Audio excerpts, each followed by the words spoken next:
एक अपडेट हम श्रीनगर से ले लेते हैं। मनीष, कुछ अपडेट है आपके पास?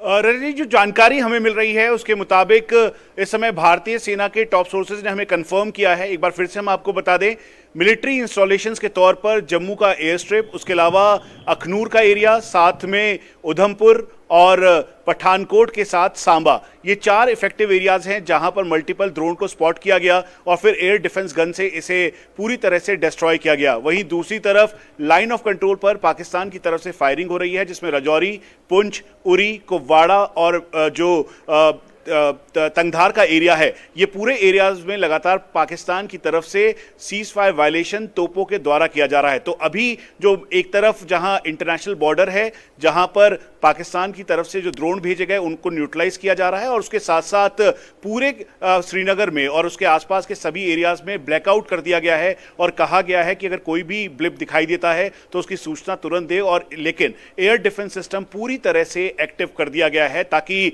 जो वाइटल इंस्टॉलेशंस या डैम एरिया या फिर जो वो इंपॉर्टेंट मिलिट्री एरियाज हैं वहां तक ये ना पहुंच सके। इसलिए भारतीय वायुसेना और साथ में भारतीय सेना का ये पूरा डिफेंस मैकेनिज्म तैयार है। रजत जी, मनीष, आपको याद होगा कल ये सिलसिला काफी देर तक चलता रहा था, जैसलमेर में भी, जम्मू में भी, अमृतसर में भी, लेकिन आज जो खबरें आई हैं, आज इनको काफी जल्दी, काफी तेजी से न्यूट्रलाइज कर लिया गया।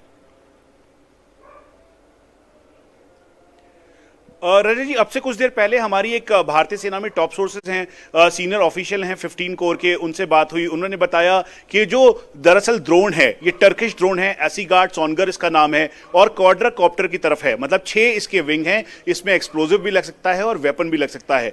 पाकिस्तान ने बल्क में इसे टर्की से खरीदा था, टर्की से लिया था, खरीदना तो दूर की बात है लेकिन टर्की ने उसको दिया था। तो इसीलिए इसका इस्तेमाल वो सर्वेलेंस के तौर पर, स्वयं ड्रोन के तौर पर, यानी एक साथ करीबन 10 की संख्या में ड्रोन को आगे कर रहा है ताकि एयर डिफेंस सिस्टम को डॉच कर सके, मैप कर सके। इसके अंदर जो कैमराज हैं उसकी पूरी रीडिंग वो ले रहा है। इस बात का एहतियात बरतते हुए इसी के बीच में कैमिकाजी यानी आत्मघाती ड्रोन का दस्ता भी वो भेज रहा है। इसीलिए जो भारतीय वायुसेना है और भारतीय नौसेना, उन्होंने पूरी तैयारी की कि इनका जो रूट है जहां से ये आ रहे हैं उसी एरिया को ब्लॉक किया जाए।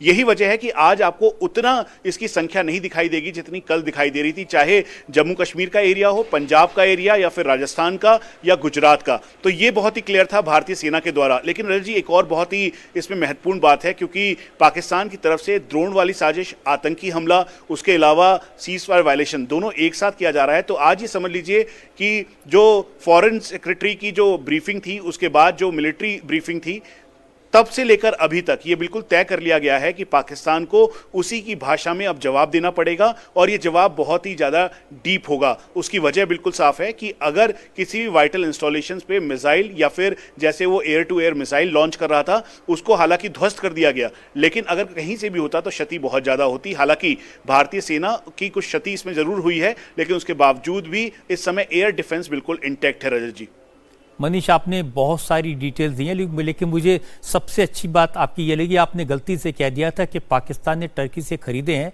फिर आपने कहा कि खरीदने के लिए पाकिस्तान के पास पैसा कहाँ से आएगा, ये टर्की से मिले हैं।